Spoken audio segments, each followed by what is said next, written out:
इसके लिए हम सबकी जिम्मेदारी बनती है, नैतिक जिम्मेदारी बनती है कि हम लोग कांग्रेस पार्टी को वोट दें, मनोज कुमार मेघवाल को वोट दें और हाथ के निशान के सामने वाला बटन दबा करके मनोज कुमार मेघवाल का समर्थन करें, आशीर्वाद दें। जहां भी हमारे हैं अभी जल्दी ही चंद ही मिनटों में आज के हमारे मेहमान हमारे बीच में पहुंचने वाले हैं। आप लोग जल्दी से इसको अपना अपना स्थान ग्रहण करेंगे। जो बीच में साथी खड़े हैं उनसे मेरा फिर निवेदन है कि इधर दरी बिछी हुई है, आप आराम से बैठ करके हमें हमारे मेहमानों को सुनना है।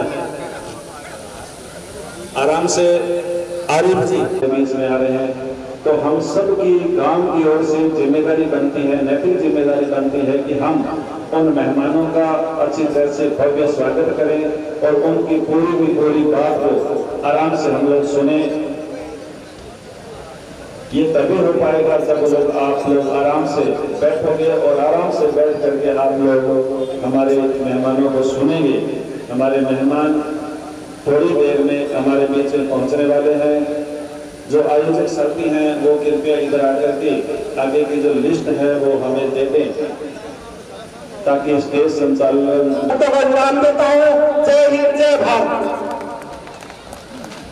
हमारे मेहमान आज के कार्यक्रम के मुख्य अतिथि राजस्थान प्रदेश के युवा ऊर्जावान प्रदेश अध्यक्ष श्री गोविंद सिंह प्रकाश राजे चंद ही से आ रहे हैं। उनसे मेहमानों से तुलसीराम जी गोदारा से, विद्याधर जी बेनीवाल से, मनोज जी मेघवाल हमारे बीच में स्टेज पर पहुंच चुके हैं।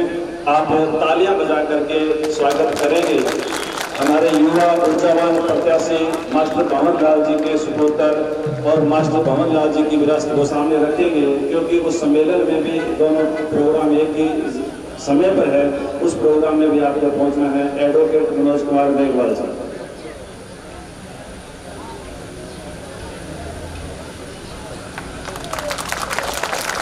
आज हमारे बीच उपस्थित राजस्थान सरकार के मंत्री, उच्च शिक्षा मंत्री माननीय गौर सिंह जी भाटी साहब हमारे बीच उपस्थित हैं। फतेहपुर से विधायक हाकम अली जी हमारे बीच उपस्थित, पूर्व मंत्री नसीम अख्तर जी, लोकसभा प्रत्याशी हमारे रफीक मंडेलिया जी हमारे बीच, पूर्व कांग्रेस प्रत्याशी विनोद जी गोठवाल पीढ़ी बंगाल से, जियाउर रहमान जी प्रदेश कांग्रेस कमेटी से, अन्य सभी सम्मानित मंचस्थ अतिथिगण और सभी सम्मानित प्रबुद्धजनों, बड़े बुजुर्गों और युवा साथियों और बड़ी संख्या में उपस्थित हमारी माताएं और बहनें, आज आपके भी लोगों ने उस समय मतदान किया, जबरदस्त समर्थन कांग्रेस को किया। सरकार आपकी 5 साल की है, उसका अभी भी आधे से ज्यादा कार्यकाल बचा हुआ, पर अफसोस की बात है कि जिन्हें आपने 5 साल के लिए विधायक चुना वो आज हमारे बीच में है नहीं। वो हमें हमेशा के छोड़ के इस दुनिया से विदा हो गया, हमेशा के लिए हमें अकेला छोड़ दिया।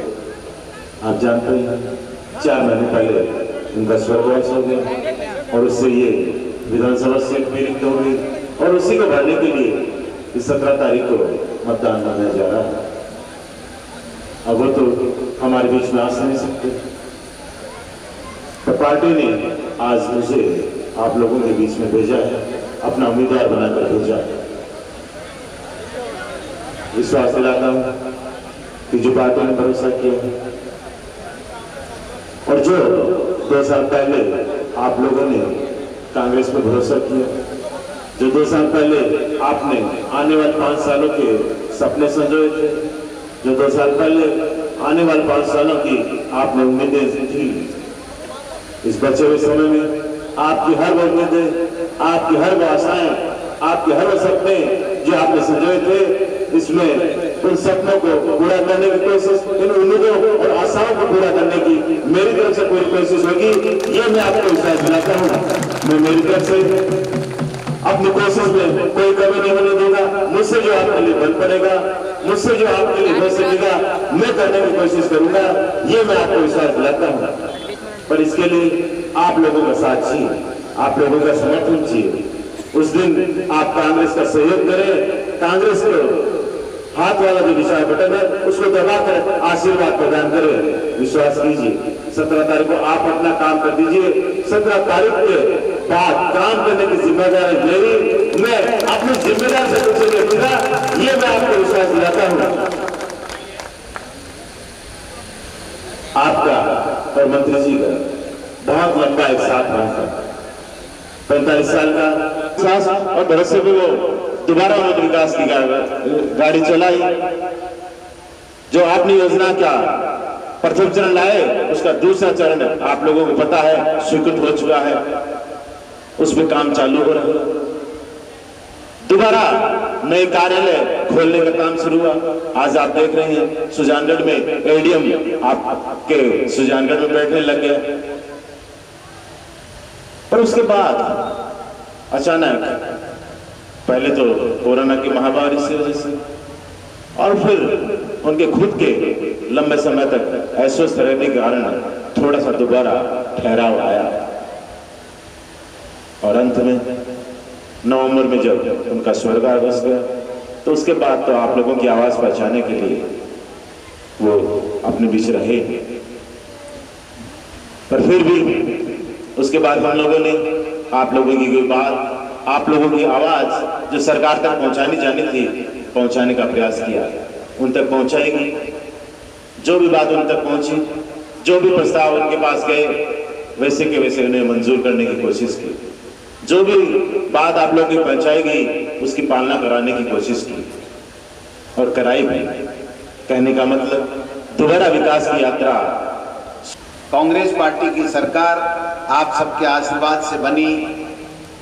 शुरू के 12 महीने में भारतीय जनता पार्टी का वित्तीय कुप्रबंधन होने की वजह से उतने ज्यादा काम जो चाह रहे थे वो नहीं हो पाए। दूसरी साल में मार्च में कोरोना आ गया। कोरोना के कारण से हम सब घरों में कैद हो गए, सरकार की आमदनी बंद हो गई, केंद्र से पैसा मिलना बंद हो गया। फिर भी राजस्थान की सरकार ने बहुत शानदार तरीके से कोरोना का प्रबंधन किया, और जिससे आपने देखा होगा कि देश के प्रधानमंत्री ने भी ये कहा कि राजस्थान में जिस प्रकार से कोरोना का प्रबंधन सरकार करके लोगों की जान बचा रही है, सभी अन्य राज्यों को भी राजस्थान के मॉडल को अपनाना चाहिए। भीलवाला मॉडल हो चाहे रामगंज मॉडल। तो मैं समझता हूं कि जब 12 महीने से कोरोना से कुछ मुक्ति मिली, तो जो बजट आया उसमें आपने देखा कि कितना शानदार बजट। पहले बजट में किसान के कर्जे माफ की बात कही, कर्जे माफ भी किए, लेकिन नेशनलाइज बैंकों के कर्जे माफ नहीं हो सके, जो किसान की मांग भी है। हम भी उस बात का समर्थन करते हैं कि किसान